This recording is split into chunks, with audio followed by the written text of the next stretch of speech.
Hello दोस्तों, आज हम स्टार्ट करेंगे scalp. Scalp is very important question as a exam point of view. University exam के अंदर अक्सर पूछा जाता है, लॉन्ग क्वेश्चन पूछा जाता है, शॉर्ट में पूछा जाता है, छोटा छोटा इसका पार्ट। तो स्काल्प जो है ये सॉफ्ट टिश्यू है covering the cranial vault from forms the scalp. The soft tissue covering the cranial wall forms the scalp. It is the area where head hair grows. वो एरिया हमारे सिर का जहां पर बाल उगते हैं, बाल होते हैं, वो स्काल्प कहलाता है। एक्सटेंड देखें तो एंटीरियर देखो वॉल्ट इसको कहते हैं, हमारा नार्वा वर्टिकलिस है ये, दिस इज नार्वा वर्टिकलिस। तो ये पूरा एरिया हमारा स्काल्प कहलाता है। इसको और अपन जूम करें तो ये देखिए, तो एक्सटेंड देखें तो ये सुप्रा आर्बिटल मार्जिन है एंटीरियरली, ऑर्बिट से है। पोस्टीरियरली देखें तो हमारा external occipital protuberance this one, और on each side superior temporal lines, superior temporal lines है, this one is superior temporal lines. ठीक है, तो टेम्पोरल लाइंस के साथ इसका जो कवरिंग होता है ये हमारा ऑन ईच साइड में ये इसका एक्सटेंट होगा। Anteriorly supra orbital margin, supra orbital margin मतलब this one, these are the supra orbital margins. यहां से स्टार्ट हुआ, पीछे एक्सटर्नल ऑक्सीपिटल प्रोटूबरेंस यहां तक, ओके, और यहाँ पर अपने जो टेम्पोरल लाइन्स है वहां पर दोनों साइड में, तो ये हमारा स्काल्प कहलाता है और इसका एक्सटेंट हुआ। स्ट्रक्चर की बात करें तो यूनिवर्सल फार्मूला है कि जैसा स्काल्प स्पेलिंग है SCALP, इसी के हिसाब से इसका स्ट्रक्चर हमको लिखना है। डायग्राम में भी आप देख रहे हैं, देखो S for skin, C for connective tissue जो कि सुपरफिशियल फेशिया होता है, A फॉर एपोन्यूरोसिस जो मैं आगे बताऊंगा आपको, L for loose air tissue जो कि जेल लाइक कंसिस्टेंसी का एक जेल होता है, और एक पेरिक्रेनियम क्रेनियम है या पेरीऑस्टियम है, जो स्कल बोन है उसकी कवरिंग को हम पेरी मतलब ऊपर की तरफ है ना, तो पेरिक्रेनियम। Is it clear? तो स्काल्प का देखो डायग्राम मैंने आपके लिए बनाया है और बहुत इजी है। स्किन है जो कि हेयर के साथ है, देन कनेक्टिव टिश्यू जो कि सुपरफिशियल फेशिया है, इसके अंदर आपको ब्लड वेसल्स वगैरह मिलेंगी, है ना। देन एपोन्यूरोसिस है, तो एपोन्यूरोसिस मतलब फ्लैटेंड टेंडन, जो मसल का टेंडन होता है जब फ्लैट होता है तो उसको हम एपोन्यूरोसिस कहते हैं। तो फ्लैटेंड टेंडन, अब इसमें फ्रंटेलिस मसल है और ऑक्सीपिटलिस। फ्रंटेलिस आगे आर्बिट से जुड़ी होती है, ऑक्सीपिटलिस पीछे ऑक्सीपिटल तक बोन तक गई है। तो ऑक्सीपिटो फ्रंटेलिस मसल का जो बीच का जो टेंडन है ये एक फीता टाइप होता है, रिबन लाइक होता है, इसको हम एपोन्यूरोसिस कहते हैं। इसको एपिक्रोनियल एपोन्यूरोसिस भी कहते हैं या गेलिया एपोन्यूरोटिका भी कहते हैं। ठीक है, ईपी मतलब ऊपर, क्रेनियल मतलब हड्डी के ऊपर, अपने स्कल बोन के ऊपर, और एपोन्यूरोस मतलब फ्लैटेंड टेंडन या गेलिया एपोन्यूरोटिका भी इसी को कहते हैं बेटा। Is it clear? This is galea aponeurotica, also known as galea aponeurotica, this one. So ये समझ में है आपको। इसके बाद का जो स्ट्रक्चर आप याद रखो तो बहुत ही अच्छा है, क्योंकि ब्रेन में काम आएगा। इसके बाद हमारा बोन स्कल बोन है पेरिक्रेनियम के बाद, ये फिर ड्यूरामेटर है, देन एरेक्नॉइड मैटर है, देन ग्रीन कलर से पाया मैटर है, और रेड कलर से अपना ब्रेन टिश्यू है। ये याद रखो तो बहुत अच्छा, ब्रेन में काम आएगा हमको, है ना। जब हम ड्यूरामेटर्स पढ़ेंगे, मेनिंजेस सब ब्रेन पढ़ेंगे, वहां पे फिर आपको रिपीट करूंगा इन चीजों को मैं। तो स्काल्प बोन से पहले पहले की जितनी 5 लेयर हैं, these are the 5 layers। ठीक है, तो scalp is made up of 5 layers, skin, superficial fascia with blood vessels, है ना, इसको हम कनेक्टिव टिश्यू भी कहते हैं। देन डीप फेशिया, उसके you in the form of epicranial aponeurosis या galea aponeurotica with occipito frontalis muscle. Then fourth layer इसकी होती है लूज एयर टिश्यू की, और फिफ्थ लेयर होती है पेरिक्रेनियम की। स्किन थिक होती है, हेयरी होती है, और सुपरफिशियल फेशिया होता है fibrous and dense. The superficial fascia is fibrous and dense in the center, then at periphery of head. It provides the proper medium for passage of vessels and nerves to the skin. ठीक है, yes, ये skin के लिए पूरा nerves और vessel ले जाने का एक मीडियम बनता है। Occipito frontalis muscle has two bellies, occipitalis and frontalis, just अभी ऊपर बताया मैंने आपको। ठीक है, which are inserted into the epicranial aponeurosis. This muscle raises the eyebrow and causes horizontal wrinkles in the forehead. ये जो मसल है हमारे आईब्रो को उठाने का, भौहें जो होती हैं इनको उठाने का काम करती है, और हमारे जो फ्रंटल बोन अपने सामने फ्रंटल रीजन के अंदर रिंकल्स बनती है, झुर्रियां बनती है, हॉरिजॉन्टल रिंकल्स, उसके फॉर्मेशन में हेल्प करती है। The epicranial aponeurosis is freely movable on pericranium. जो अपना एपिक्रेनियल एपोन्यूरोसिस है वो फ्रीली मूवेबल होता है पेरिक्रेनियम पे, along with overlying skin and fascia. ठीक है, लूज एलियर टिश्यू जो थर्ड लेयर है हमारी, loose areolar tissue, fourth layer sorry, है ना, एक्सटेंड्स एंटीरियरली इनटू आईलिड्स। जो लूज एरियोलर टिश्यू है ये आईलिड्स तक पहुंचता है, बिकॉज क्योंकि इसका कोई बोनी अटैचमेंट नहीं होता है ना। Frontalis muscle has no bony attachment. Anteriorly, ठीक है, and posterior to the highest neutral line and superior neutral line. जो लूज एलो टिश्यू है आगे तो कहां तक जा रहा है अपना आई लीड तक जा रहा है, पर आई लीड तक, और पोस्टीरियरली न्यूट्रल लाइन तक जा रहा है, and on each side the superficial superior temporal lines, ठीक है। द पेरिक्रेनियम मतलब जो बोन के ऊपर वाली लेयर है, pericranium is the last layer of scalp which is loosely attached to the surface of bone. Is it clear? तो यहां तक अपना इसका स्ट्रक्चर का हुआ। अब हम बात करेंगे ब्लड सप्लाई की। तो blood supply of the scalp is very easy, है ना। इसके अंदर 5 पेयर्स ऑफ ब्लड वेसल्स हमारी आती हैं, 5 पेयर्स। ये मान एग्जांपल अपना अपना ये हमने बनाया भाई ना, अपना इस वाल्ट बनाया, इसको हम 4 भागों में डिवाइड कर देते हैं। It is divide in 4 parts. This is auricle, ear वाला पोर्शन है, ये टेम्पोरल फोसा लाइन हो जाएगा। दिस इज टेम्पोरल फोसा, ठीक है, मतलब टेम्पोरल लाइन्स वाला। अब इसके अंदर 5 पेयर्स कौन कौन सी होती है? इसमें हमारे 5 पेयर्स में 3 तो होती है एक्सटर्नल कैरोटिड आर्टरी की ब्रांचेस और 2 होती है इंटरनल कैरोटिड आर्टरी की ब्रांचेस। Is it clear? हाँ, 2 होती है इंटरनल कैरोटिड आर्टरी की ब्रांचेस और 5 होती है एक्सटर्नल कैरोटिड आर्टरी की ब्रांचेस। तो ये हमारा ऑर्बिट वाला रीजन है। तो यहाँ पे सुप्रा ट्रॉक्लियर आर्टरी, यहाँ पर सुप्रा आर्बाइटल आर्टरी। Is it clear? तो ये 2 चीजें हैं, ये इंटरनल कैरोटिड आर्टरी की ब्रांचेस हैं, सुप्रा ट्रॉक्लियर एंड सुप्रा आर्बाइटल। जबकि superficial temporal artery is branch of external carotid artery. 3 artery हो गई, ठीक है। अब यहां पर एक और होगी, ये हमारी सॉरी मैंने इसको गलत बनाया है, इसको पीछे से बनाना है ना, यहां से जाएगी पोस्टीरियर आरिकुलर आर्टरी, ये नहीं होगी, दिस वन पोस्टीरियर आरिकुलर, कान के पीछे से, and then last one is occipital artery, ठीक है। तो ये एक्सटर्नल कैरोटिड आर्टरी ब्रांचें हैं।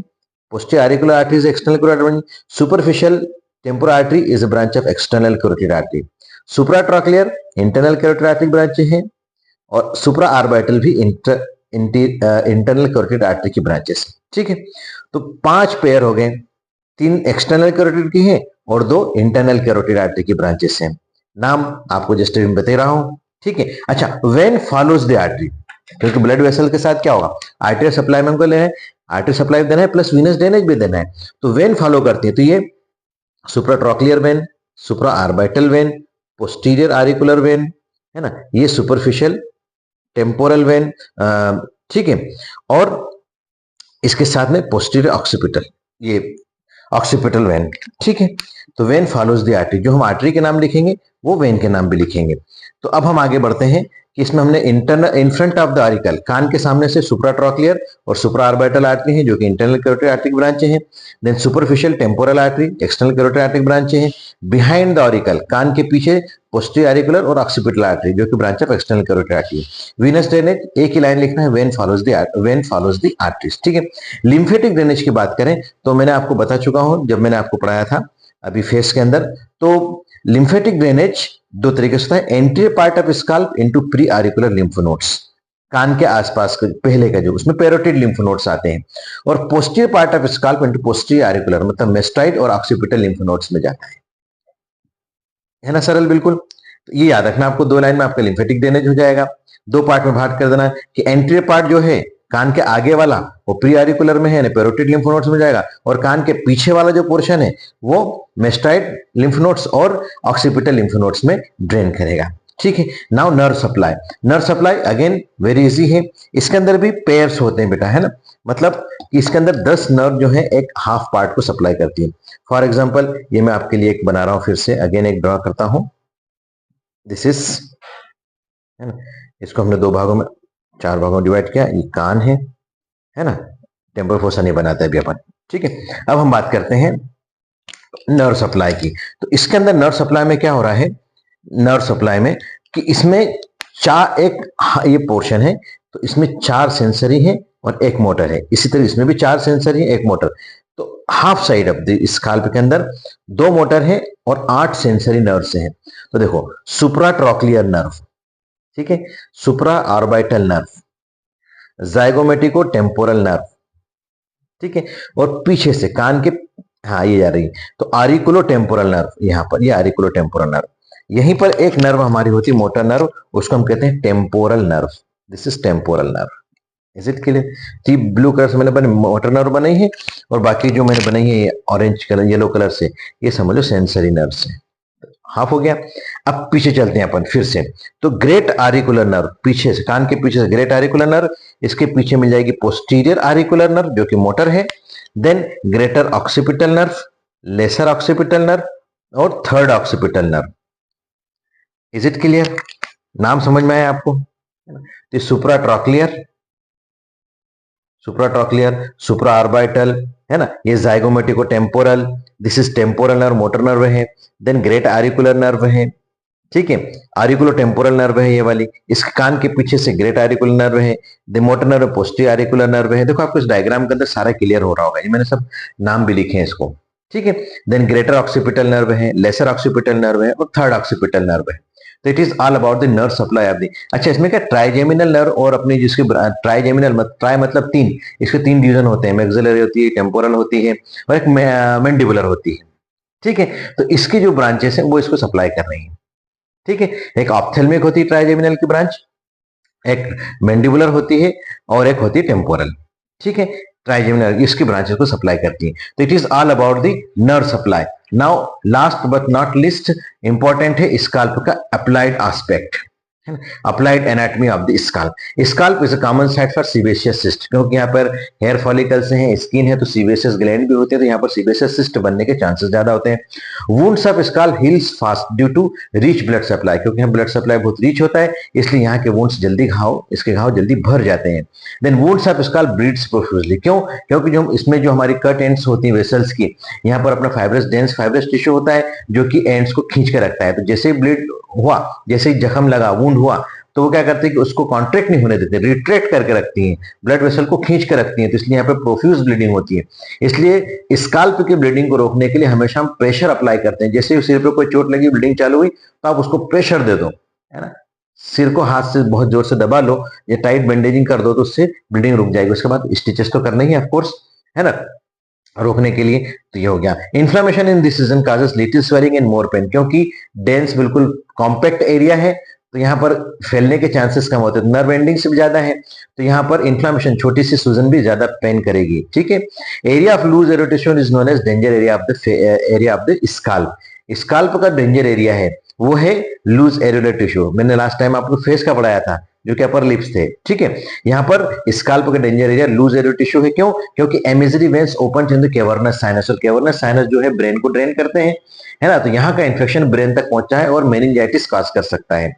Then collection of blood in loose area tissue, अगर हम लूज एरिया टिश्यू के अंदर कलेक्शन ऑफ द ब्लड हो सकता है, तो क्या जनरलाइज स्वेलिंग करेगा, है ना। जैसे किसी ने मानो फॉर एग्जाम्पल आपने मुक्केबाजी देखी होगी, फिल्मों में देखा होगा कि अचानक कोई घुसा मारता है, आंख के सामने काला काला स्पॉट हो जाता है, उसको ब्लैक आई कहते हैं, ठीक है। क्योंकि लूज एरिया टिश्यू यहाँ पे बोनी कनेक्शन है नहीं कुछ भी, तो ऊपर की जो भी चोट है वो ब्लड उतर के कहाँ जाता है, नीचे की तरफ आ जाता है, और आंख के चारों तरफ काला काला घेरा बन जाता है ना, ठीक है। तो उसको हम कहते हैं ब्लैक आई, है ना। और लास्ट बट नॉट लिस्ट पेरिक्रेनियम जो है, जो सूचर्स होते हैं उससे अधरेंट होता है, चिपका हुआ होता है। So collection of fluid deep to this, है ना, क्या होगा कि भाई पेरिक्रेनियम के अंदर लूजली अटैच है ये सब के सब, है ना, ये सूचर्स हैं। फॉर एग्जांपल हमारे वाल्ट बनाया हमने, है ना, ये वाल्ट है और इसमें कोरोनल सूचर है, सजाइटल सूचर है, लेमडाइट सूचर है, तो ये इस पॉकेट्स बन जाते हैं। तो ये एरिया इतनी जगह पर ही कन्फाइंड होगा, इसको हम सिफेल हेमेटोमा कहते हैं। बर्थ इंजुरी के अंदर होता है जनरली, है ना, सिफेल हेमेटोमा, ठीक है। हिम मतलब ब्लड, ओमा मतलब ट्यूमर, सिफेल मतलब खोपड़ी के ऊपर। तो जैसे हम बच्चे को जो डिलीवरी करवाते हैं और जब हम उसको सक्शन के थ्रू निकालते हैं, तो इसमें क्या होता है कि इंजुरी हो जाती है कई कई मरतबा, ठीक है, तो इसको हम सिफेल हेमेटोमा कहते हैं बेटा। Is it clear? It is all about the scalp, very important है एग्जाम पॉइंट ऑफ व्यू से, आप इसे जरूर तैयार करें। Thank you very much.